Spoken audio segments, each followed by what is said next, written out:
na po tayo magluto ng ating spaghetti. Ayan, nandito na po kami ni Jayford sa bahay. Grabe yung struggle namin ni Jayford. So, magigisa na po tayo ng bawang at sibuyas.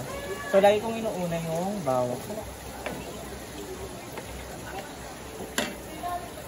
So, bawang.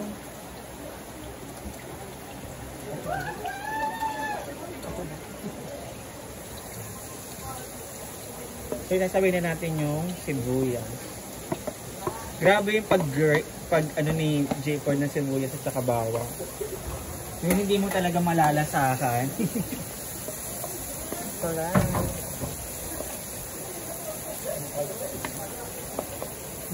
Ayan.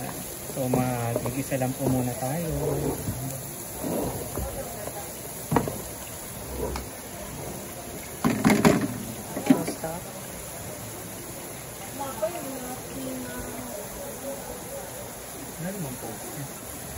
So, ilalagay na po natin ang pork.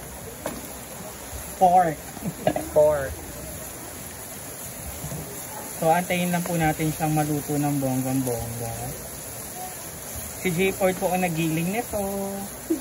Anong gamit? Pero hindi po namin sure kung nagiling to ng bonggang-bongga. Pero siya nagiling nito gamit ang kutsilyo. Panoorin niyo po mamaya sa aking vlog.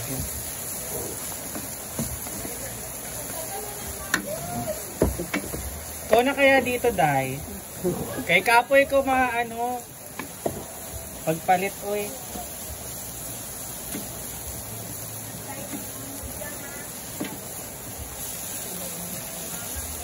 Parang buo-buo pa rin. Hindi pa ginagaluto yan, hindi. So, lalagyan ko siya ng pepper. Because I love pepper. Boss mo na yan ba? Sari-sari tapos prito. Boss mo. Pepper and slightly toyo. Naglalagay talaga ako ng toyo, guys, kapag nag-gagawin. So, haluin ko lang hanggang sa maluto siya ng bonggang-bongga.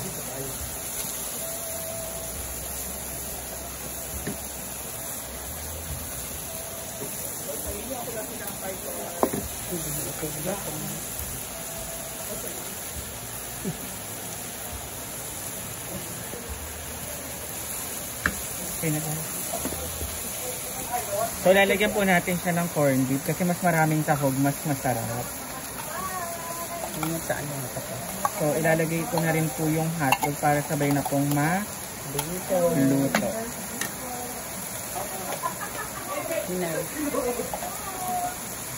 Ito po yung hotdog. Gusto ko po kasi yung ginigisa-gisa. Diba? More gisa, more fun. Para at least maluto din yung hotdog.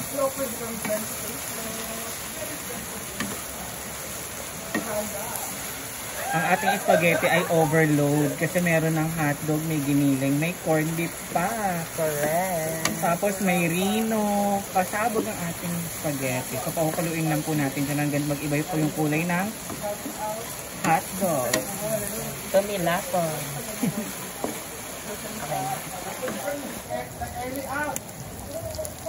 So, ilalagay na po natin ang sauce.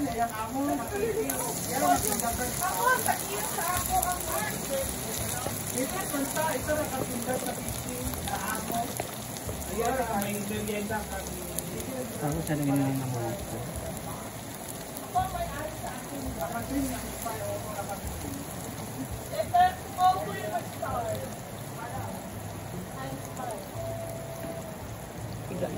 Hindi na lang po.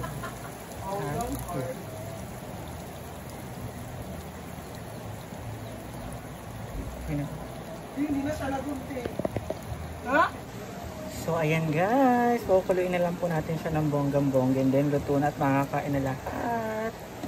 Ayan po ang ating spaghetti overload. Ayan o. Meron po siyang corned beef, hotdog, giniling. And nilagyan po natin siya ng, ano ba tawag na to? ng Rino.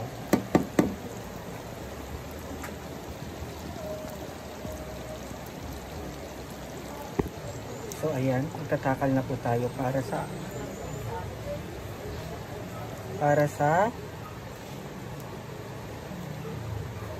canteen.